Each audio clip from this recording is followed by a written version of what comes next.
I like the Nintendo, but what if I wanted to play it portably? It don't work.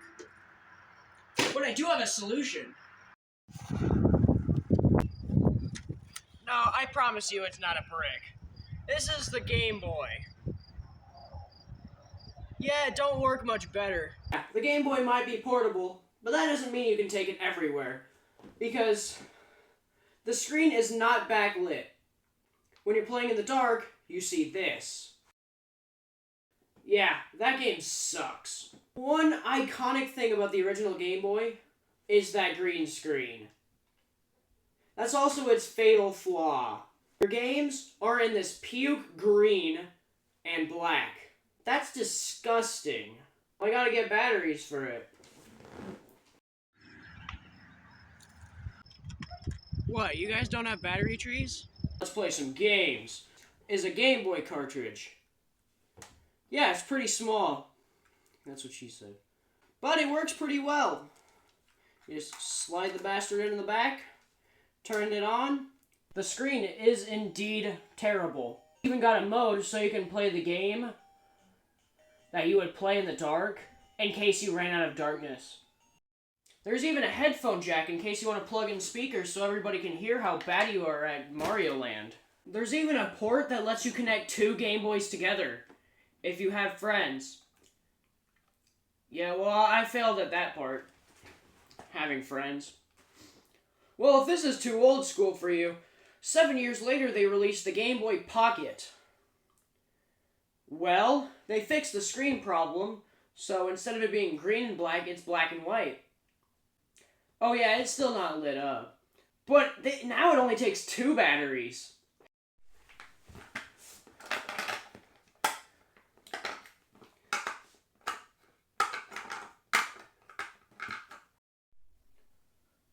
What?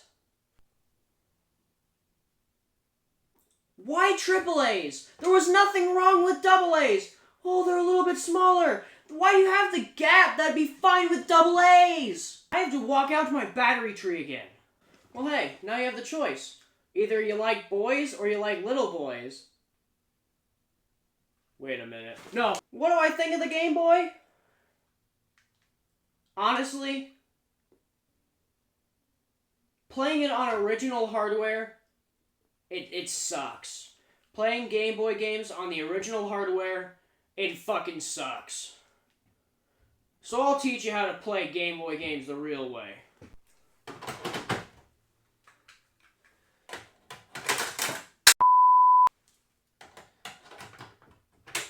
Yeah, Super Nintendo.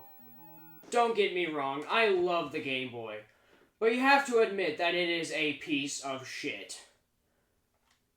And he's like, oh, but it is the late 80s. Yeah, the Lynx came out the same year. And let's see, it was a 16-bit system, backlit screen.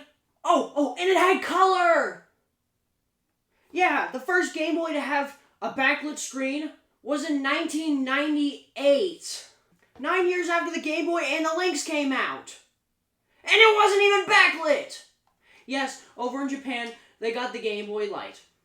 But that wasn't in color! The first time you had a Game Boy that was in both color and had a backlit screen was with the Game Boy Advance SP in 2003. 14 years after the Lynx came out. And 12 years after the Game Gear came out. And I was 16-bit like the Lynx! The Game Boy has its place in history. And, yeah, maybe I am a little biased because it is pretty cool. But there's no point in going back to it. If you want to play Game Boy games, play it on a Game Boy Advance SP, or the Super Game Boy, or whatever. But don't go back to the original hardware. I know I'm being harsh on this thing, and there's going to be a lot of people that, oh my god, I love the Game Boy. Do you love the Game Boy, or do you love the games? I would expect you would love the games, and not the system. Sorry, but the Game Boy is garbage, whether you admit it or not. Games are great. The Game Boy has some great games. But the system is garbage. Even the Game Boy Pocket is garbage. The Game Boy Light is garbage. The Game Boy Color is garbage. The only real way you can actually play Game Boy games, like, decently in the modern day, is Super Game Boy, Game Boy Player, or the Game Boy Advance SP. Or on emulation?